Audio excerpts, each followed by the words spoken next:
4 jenis di dalam Al-Quran yang menunjuk pada keadaan manusia secara umum berdasarkan kebahagiaan dan kesuksesan hidupnya. Ada berapa jenis? 4 ya. 1, ini yang paling ideal. Manusia yang mendapatkan kebahagiaan, kesuksesan dunia dan akhirat. Jadi dunianya dia bahagia, sukses, akhiratnya pun dia bahagia dan sukses. Itu ada di Al-Quran surah kedua Al-Baqarah di ayat 201, paling kanan sebelah bawah di mushaf tuh. Wa minhum may yaqulu rabbana atina fid dunya hasanah wa fil akhirati hasanah wa qina adzabannar. Ini golongan pertama. Dan di antara manusia itu ada yang konsisten memohon kepada Allah agar ia dianugerahi kehidupan dunia yang membahagiakan dan menyukseskan. Yang kedua, ada orang yang di dunianya itu sukses, bahagia. Tapi kesuksesan dan kebahagiaan dunia itu ternyata tidak memberikan jaminan ia membawa keduanya sampai ke akhirat. Dan di antara manusia ada yang hidupnya memang diliputi oleh harapan dunia saja. Itu yang kedua. Yang ketiga, ada golongan orang yang memang ngejar akhirat saja. Dunianya tidak terlalu diperdulikan. Dia abaikan bahkan. Atau hidupnya biasa-biasa atau di bawah standar, yang penting orientasinya masuk surga. Ini yang ketiga. Yang keempat, ini yang repot. Miskin dunia, fakir akhirat. Jadi dunia sudah nggak dapat, tiap hari pekerjaan tidak jelas, kata-kata tidak terukur, tindakan tidak teratur, perbuatan kadang-kadang juga mohon maaf banyak buruknya. Jadi dunianya tidak jelas, akhiratnya rasa-rasanya tidak mendapatkan harapan karena tidak pernah disiapkan. Maka yang keempat ini kategori miskin dunia, fakir akhirat. Nah, di antara yang keempat ini, 4 bagian ini kita mesti pastikan setiap hari setidaknya kita berusaha untuk mencapai golongan yang pertama. Dan adilnya Allah itu dibuka kesempatan yang demikian untuk seluruh hambanya tanpa kecuali. Bismillahirrahmanirrahim. Assalamualaikum warahmatullahi wabarakatuh. Ada 4 jenis di dalam Al-Quran yang menunjuk pada keadaan manusia secara umum berdasarkan kebahagiaan dan kesuksesan hidupnya. Ada berapa jenis? 4 ya. 1, ini yang paling ideal. Manusia yang mendapatkan kebahagiaan, kesuksesan dunia dan akhirat. Jadi dunianya dia bahagia, sukses, akhiratnya pun dia bahagia dan sukses. Dan umumnya ini yang memang diharapkan oleh setiap insan, sehingga doa-doa yang dipanjatkan pun malam dan siang itu tidak lepas dari 2 permohonan ini. Itu ada di Al-Quran surah kedua Al-Baqarah di ayat 201, paling kanan sebelah bawah di mushaf tuh.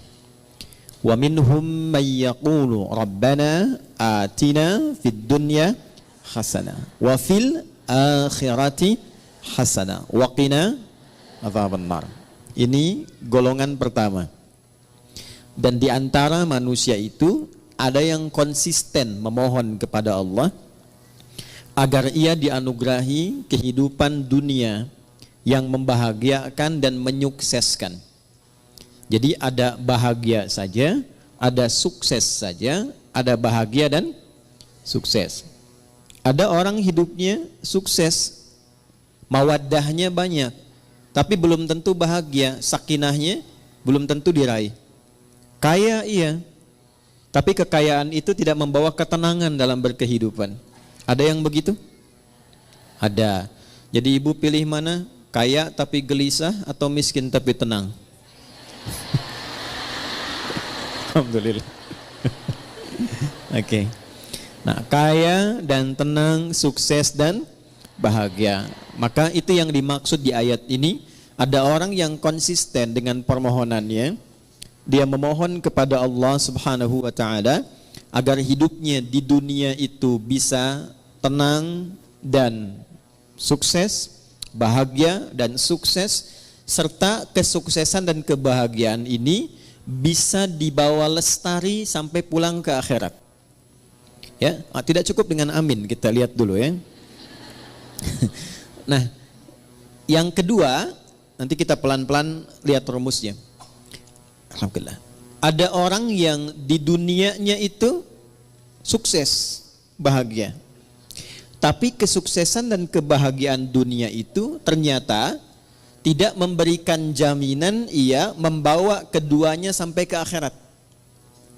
Tapi menariknya kata Al-Quran, secara psikologi ada manusia yang penting dunianya sukses dulu. Yang penting dunianya bahagia dulu. Ya, kalau bahasa manusianya kekinian, ya nikmati aja yang sekarang, yang nanti kan belum jelas gitu. Ada yang begitu? Itu pasti akan ditemukan karena golongan ini pun diisyaratkan di Al-Quran di ayat yang ke-200-nya. Jadi kalau tadi 201, kita naik sedikit ke atas ke ayat 200, kita akan temukan tipikal golongan demikian. Wa minan nasi may yaqulu rabbana atina fid dunya. Udah, kalau nggak hafal diam aja ya. Hasanahnya nggak ada di situ. Hasanah itu khusus untuk 201 ya. Baik, kalau hafalan masih di ayat 1, jangan diterusin dulu ya. Wa minan nasi may yaqulu rabbana atina fid dunya wa ma lahum fil akhirati min khalaq. Dan di antara manusia ada yang hidupnya memang diliputi oleh harapan dunia saja. Hasanahnya nggak disebutkan. Ini kuncinya nanti. Dan dia tidak punya orientasi akhirat. Yang penting kerja, nikmati, dapat rumah yang megah, nikmati, kendaraan yang mewah, nikmati, bisa jalan-jalan, senang. Urusan sholat, ya nanti. Baca Al-Quran, nggak harus. Akhirat belum datang kok. Yang pasti yang sekarang ada, itu yang dinikmati. Wa ma lahum fil akhirati min khalaq. Dan dia tidak punya persiapan untuk menyiapkan kehidupan abadinya di akhirat. Itu yang kedua. Yang ketiga, ada golongan orang yang memang ngejar akhirat saja. Dunianya tidak terlalu diperdulikan. Dia abaikan bahkan. Ya, dia tidak terlalu peduli apakah hari ini makan atau tidak. Dia tidak terlalu peduli apakah punya rumah megah atau tidak. Dia tidak terlalu peduli apakah punya kendaraan atau tidak. Yang penting akhirat masuk surga. Saya ulangi ya, yang penting akhirat masuk surga. Jadi dunianya dalam tanda petik sedikit diabaikan, atau hidupnya biasa-biasa atau di bawah standar, yang penting orientasinya masuk surga. Ini yang ketiga. Yang keempat, ini yang repot. Miskin dunia, fakir akhirat.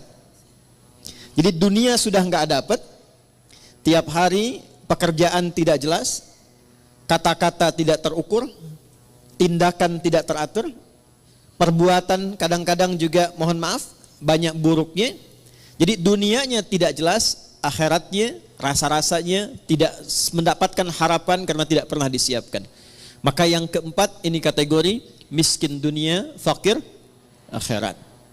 Nah, di antara yang keempat ini, 4 bagian ini kita mesti pastikan setiap hari setidaknya kita berusaha untuk mencapai golongan yang pertama. Dan adilnya Allah itu dibuka kesempatan yang demikian untuk seluruh hambanya tanpa kecuali.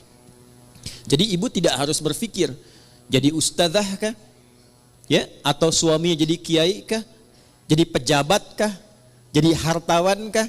Semua sepanjang kita menjadi bagian dari hamba Allah, maka terbuka untuk mendapatkan bagian golongan yang pertama. Wa minhum may yaqulu rabbana atina fid dunya. Nah, itu kuncinya. Sepanjang kita, saya, Anda, kita semua memegang satu kunci ini, maka janji Allah itu pasti ditepati dan disampaikan dalam Al-Quran. Itu akan dibimbing untuk mendapatkan dua hal yang diharapkan tadi. Kuncinya cuma satu, yaitu hasanah. Hasanah ini bukan nama ya Bu ya. Jadi kalaupun Ibu punya nama Hasanah pagi ini, tapi kalau prakteknya tidak diamalkan, itu belum tentu bisa meraihnya. Jadi ini kuncinya. Kita antarkan dulu sebentar sebelum kita mengimplementasikan atau menjalankan program kita hari ini untuk diskusi. Kita tekankan sedikit karena saya khawatir Ibu datang ke sini gitu kan. Kemudian juga teman-teman yang ikhwan bergabung, tapi datangnya tidak membawa kebahagiaan.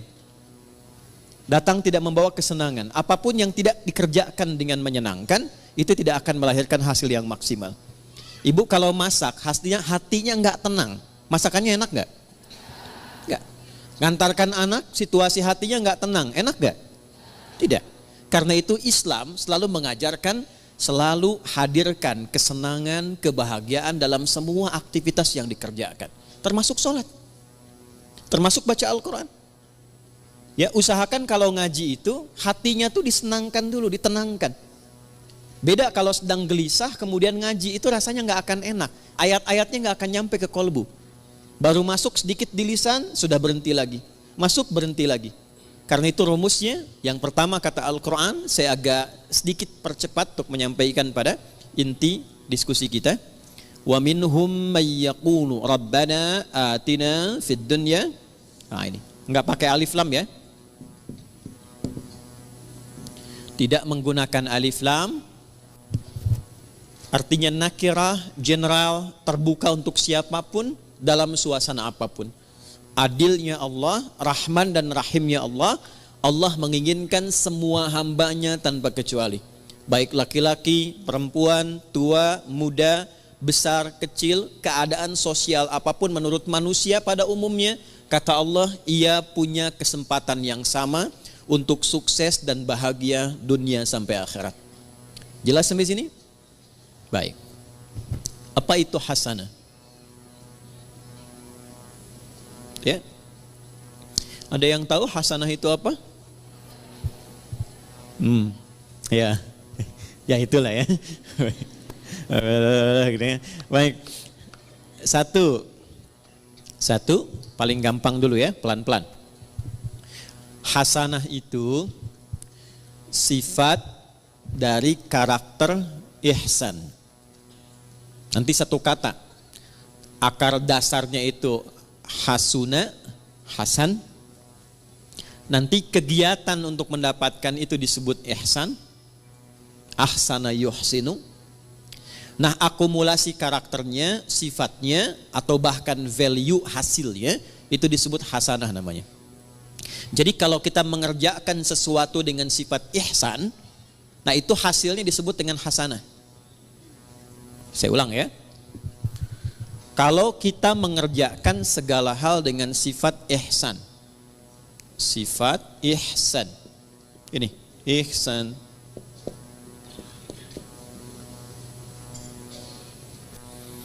Maka hasilnya apa yang diraih oleh kita itu disifati oleh Allah langsung, itu hasanah. Contoh, saya mau minum, fungsi minum itu menghilangkan haus. Jadi kalau ibu minum pakai tangan kanan, pakai tangan kiri, haus tetap hilang. Sepakat? Baik. Tapi kalau kita minum menggunakan sifat ihsan, maka perbuatan minum ini seketika dinilai oleh Allah berubah menjadi hasanah namanya. Jelas sampai sini? Baik. Saya ulangi lagi dengan contoh yang lain. Saya mau berpakaian. Berpakaian orang punya gaya masing-masing. Tapi ketika cara berpakaian ini dilakukan dengan ihsan, maka cara berpakaian kita itu disebut apa? Hasanah namanya. Nah, bagaimana semua perbuatan ini bisa dilakukan dengan ihsan? Maka rumusnya ditemukan dalam hadis Muslim, nomor hadis ke-8. Agak cepat ya. Hadis riwayat Imam Muslim, nomor hadis yang ke-8, yang meriwayatkan sahabat Umar bin Khattab radhiyallahu taala anhu. Kalau ibu ingin agak sedikit pendek, nggak terlampau panjang dan tebal jilidnya, panjang hadisnya, tebal jilidnya, Imam An-Nawawi pernah mengambil 42 hadis inti kehidupan. Jadi selama kita berkehidupan, kalau belajar 42 hadis ini, kehidupannya akan cenderung mendekatkan pada kebahagiaan dan kesuksesan. Dalam bahasa Arab, 40, 41, 42, sekitar 40-an, itu disebut dengan arba'in namanya. Maka beliau memberi nama kitab hadisnya dengan Al-Arba'in. Dikenal dengan Al-Arba'in An-Nawawiyah. Itu hadis nomor 8 di Sahih Muslim ini diletakkan oleh beliau, disusun di urutan yang kedua. Ya. Di Al-Arba'in nomor hadis yang keberapa? Kedua. Tentang iman, Islam dan ihsan. Nih, dapat ini. Qala an Abi Hafs Umar bin Al-Khattab radhiyallahu ta'ala anhu, bainama nahnu julusun 'inda Rasulillah sallallahu alaihi wasallam, idh tala'a 'alaina rajulun shadidu bayadhi thiyabi, shadidu sawadi asy-sya'ri, la yura 'alaihi atharu as-safari wa la ya'rifuhu minna ahadun. فجلس إلى النبي صلى الله عليه وسلم ووضع كفيه على كفيه ووضع رجليه على رجليه ووضع كفيه على فخذيه فقال يا محمد أخبرني عن الإسلام. فقال رسول الله صلى الله عليه وسلم الإسلام أن تشهد أن لا إله إلا الله وأن محمد رسول الله وتقيم الصلاة وتؤتي الزكاة وتصوم رمضان وتحج البيت إن استطعت إليه سبيلا. قال صدقت. فأجبنا يسأله فيصدقه. فسأل يا محمد أخبرني عن الإيمان. فقال أن تؤمن بالله وملائكته وكتبه ورسله واليوم الآخر وتؤمن بالقدر خيره وشره. قال صدقت. قال فعجبنا يسأله فيصدقه. فسأله يا محمد أخبرني عن الإحسان. أخبرني عن الإحسان. فقال أن تعبد الله كأنك تراه فإن لم تكن تراه فإنه يراك. Paham? Tidak. Baik. Dari sahabat Umar bin Khattab radhiyallahu taala anhu, saya agak cepat. Satu kali tiba datang seseorang laki-laki. Bajunya itu bersih, putih bersih. Rambutnya tertata rapi.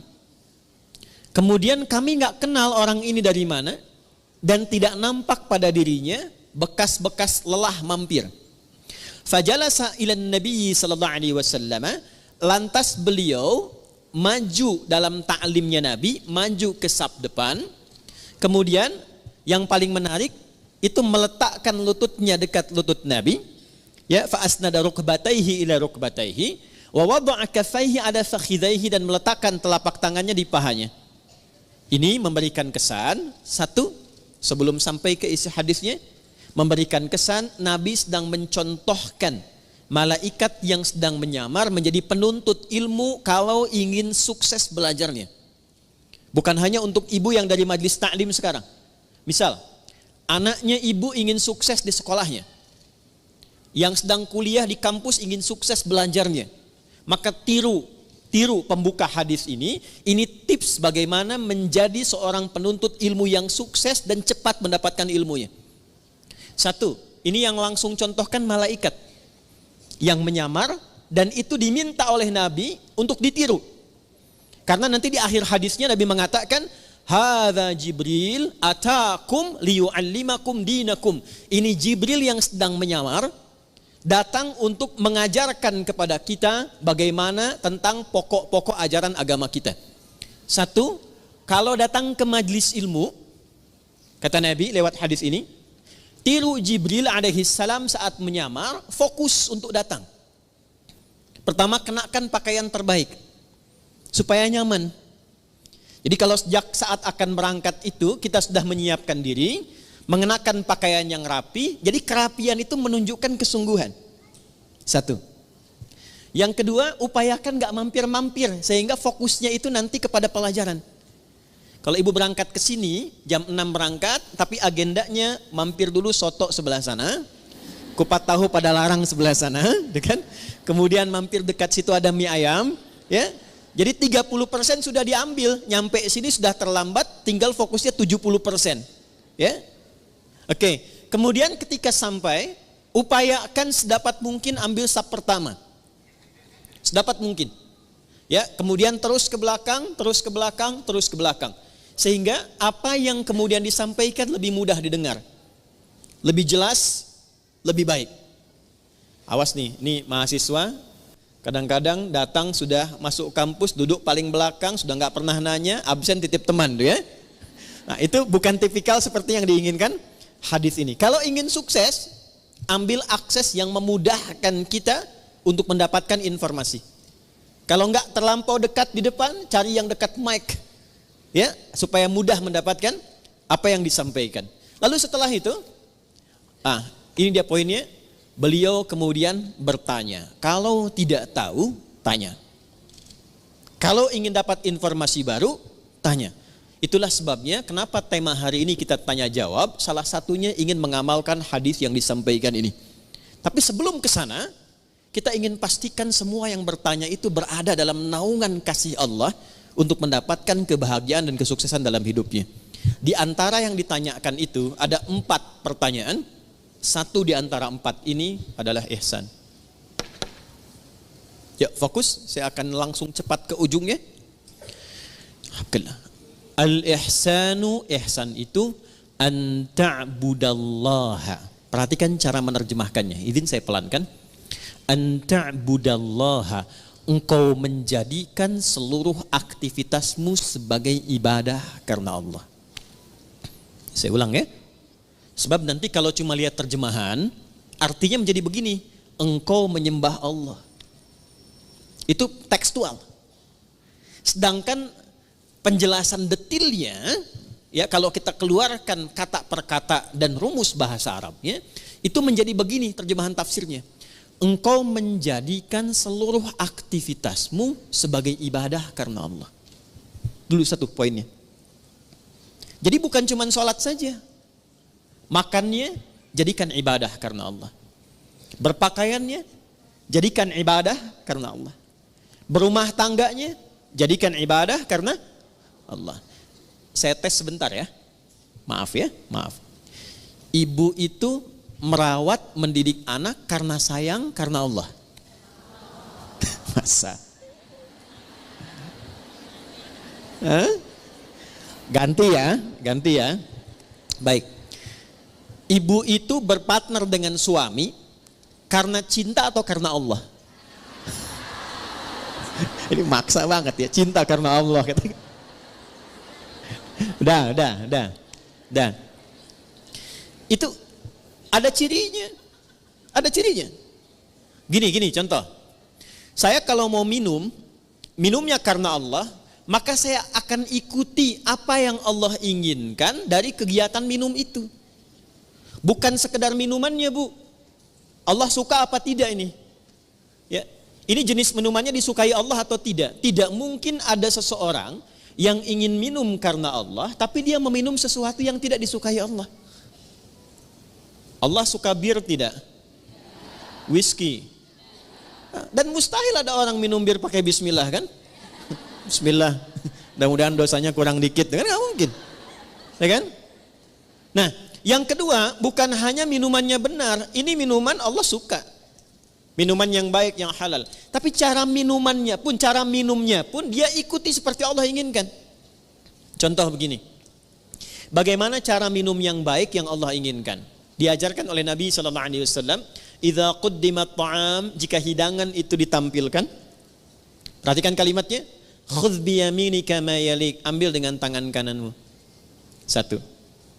Yang paling dekat denganmu. Ini ada di sini misalnya. Izin. Kemudian di sisi lain ada minuman yang agak jauh. Yang diinginkan oleh Allah, contoh lewat Nabi, ambil yang paling dekat dengan tangan kananmu. Ketika ibu meminum seperti ini, diambil yang paling dekat dengan tangan kanan, dalam rangka menaati Allah lewat petunjuk Rasulullah, itu sudah masuk kategori ihsan. Selanjutnya, Samillaha au qulu bismillahirrahmanirrahim. Sebelum diminum, ucapkan dulu Bismillahirrahmanirrahim. Itu saat dilakukan semua tahapan itu, maka kegiatan minum itu disebut ihsan namanya. Biar jelas ya Bu ya. Contohkan nih biar jelas. Ini buka dulu tutupnya. Ya, karena nggak mungkin diminum dengan tutup. Ya. Ambil dengan tangan kanan. Jelas? Sebut nama Allah. Bismillahirrahmanirrahim. Minum. Alhamdulillah. Jelas? Belum jelas? Ambil dengan tangan kanan. Sebut nama Bismillahirrahmanirrahim. Jelas? Alhamdulillah.